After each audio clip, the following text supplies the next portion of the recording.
Christopher Gino Reyes, Eros Bautista, Owen Miguel Pantoma, Wilma Ramurado, of 1.18 BSHM, taking the course of GE3 Purpose in Communication under our course instructor, Mr. Kyle C. Gisoldani.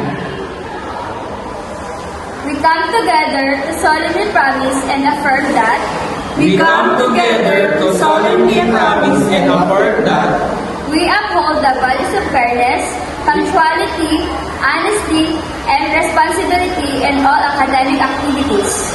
we uphold the values of fairness, punctuality, honesty, and responsibility in all academic activities.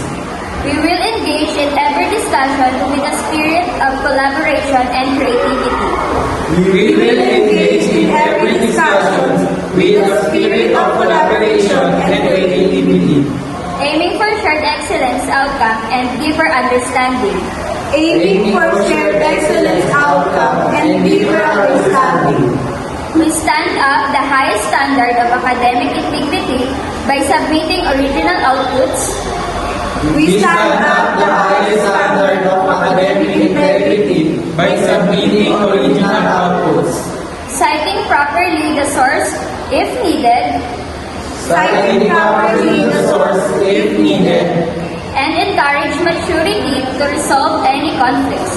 and encourage maturity to resolve any conflicts. Lastly, we communicate in front of the class to boost our confidence and to train ourselves as professionals.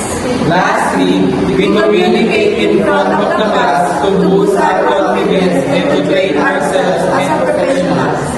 We pledge to honor and respect these values, not just as students, but as an individuals committed to truth and excellence. So help us God.